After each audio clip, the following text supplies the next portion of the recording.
ओम हरि ओम नमो भगवते वासुदेवाय। सज्जनों, आप देख रहे हैं हमारे अनंत पत्र न्यूज चैनल पर श्री वाराह महापुराण की कथा। अब प्रसंग आता है भगवान का मत्स्यावतार तथा उनकी देवताओं द्वारा स्तुति की कथा है। आइए चलते हैं सीधा कथा की तरफ। पृथ्वी ने पूछा, हे प्रभु, सतयुग के आरंभ में विश्वात्मा भगवान नारायण ने कौन सी लीला की? भगवान वराह कहते हैं, हे पृथ्वी, सृष्टि के पूर्व काल में एक बात नारायण ही थे, उनके अतिरिक्त दूसरा कुछ भी नहीं था। जब उनकी दूसरे की इच्छा हुई तो ज्ञानमय संकल्प की उत्पत्ति हुई। क्षण भर में ही उनका वह सृष्टि रचनाकार संकल्प सूर्य के समान उद्भासित हो गया। फिर उसके भी दो भाग हो गए, जिनमें पहली ब्रह्मवादियों द्वारा चिंतनीय ब्रह्म विद्या थी, जो उमा नाम से प्रसिद्ध हुई। ये ही मनुष्यों तथा श्रद्धा के रूप में निवास करती हैं। दूसरी ओंकार द्वारा वाच्य एकाक्षरी विद्या प्रकट हुई। उसी ने इस भूलोक की रचना की। भूलोक की रचना करने के पश्चात उसने भूअरलोक एवं स्वर्लोक का निर्माण किया। तत्पश्चात क्रमशः महरलोक जनलोक की सृष्टि करके वह प्रणवात्मिका विद्या अपने द्वारा रचित इस सृष्टि में अंतर्हित हो गई। इस प्रकार प्रणव के से जगत की रचना तो हो गई, किंतु यह नितांत शून्य ही रहा। शून्य देखकर प्रभु ने मनोधाम में क्षोभ उत्पन्न करके अपने आकार में अभिव्यक्त हो गए। इस प्रकार ब्रह्मांड का आकार व्यक्त हुआ।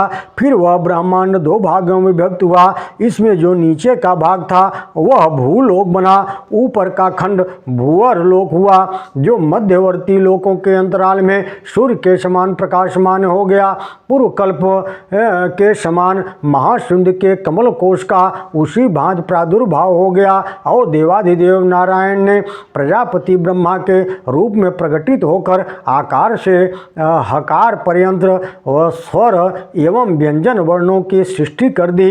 इस प्रकार अमूर्त सृष्टि की रचना हो जाने पर श्री भगवान ने चारों वेदों का गान प्रारंभ किया। इस प्रकार लोकों की सृष्टि करने के पश्चात प्रभु के मन में जगत को धारण पोषण की चिंता हुई और चिंतन करते ही उनके नेत्रों से महान तेज निकला। उनके दक्षिण नेत्र से निकला हुआ तेज अग्नि के समान उष्ण और वाम नेत्र से प्रादुर्भूत तेज हिम के समान शीतल था। भगवान हरि ने उनको सूर्य और चंद्रमा के रूप में प्रतिष्ठित कर दिया। फिर उन विराट पुरुष से जगत का प्राण रूप वायु प्रकट हुआ। ये ही वायु देवता आज भी हम सबके हृदय में प्राण रूप से व्याप्त हैं। तत्पश्चात उसी वायु से अग्नि का प्रादुर्भाव हुआ।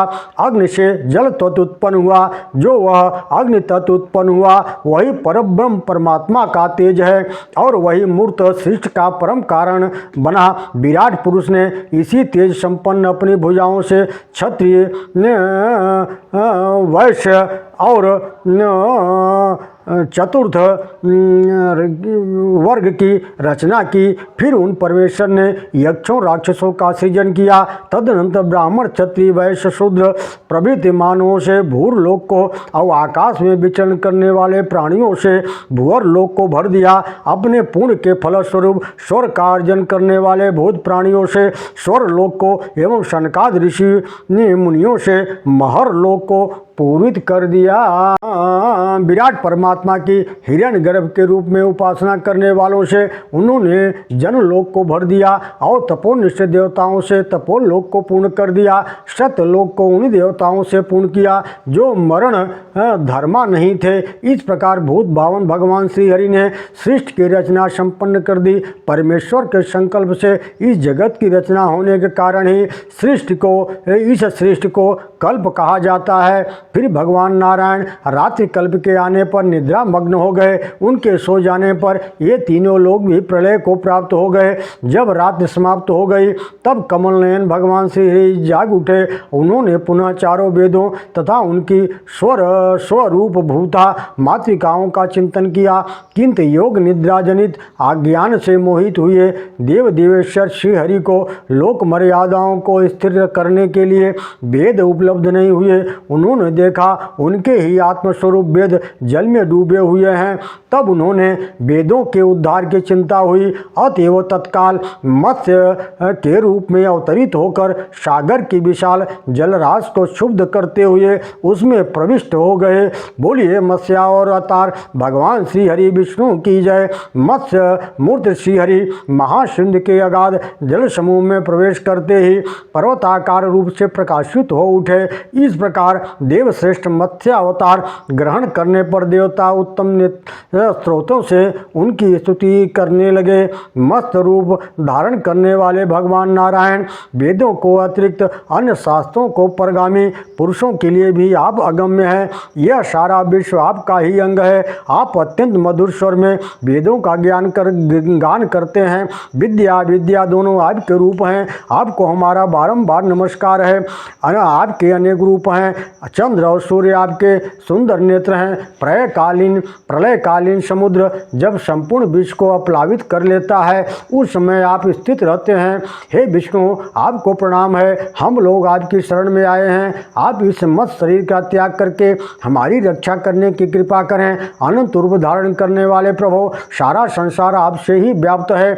आपके अतिरिक्त इस जगत में कुछ है ही नहीं और न इस जगत के अतिरिक्त आप अब अव्यक्त मूर्ति को कोई दूसरी मूर्ति ही है। इसलिए हम लोग आपकी शरण में आए हैं। हे पुंडरीकाक्ष यह आकाश आप पुराण पुरुष का आत्मा है।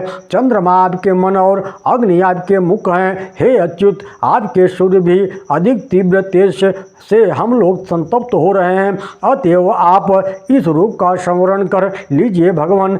हम लोग आपकी शरण में आए हैं। देवताओं के इस प्रकार स्तुति करने पर मत्स्य रूपी भगवान नारायण ने जल में निमग्न हुए उपनिषदों और शास्त्रों सहित वेदों का उद्धार कर दिया। इसके पश्चात उन्होंने अपने नारायण रूप में स्थित होकर देवताओं को सांत्वना प्रदान कर दी। भगवान नारायण जब तक सगुण साकार रूप में स्थित रहते हैं तभी तक इस संसार के सत्ता रहती है। उनके अपने निर्गुण निराकार रूप में स्थित हो जाने पर संसार का प्रलय हो जाता है। उनमें इच्छा रूप विक्रिया उत्पन्न होने पर जगत की सृष्टि पुनः प्रारंभ हो जाती है। ओम नमो भगवते वासुदेवाय।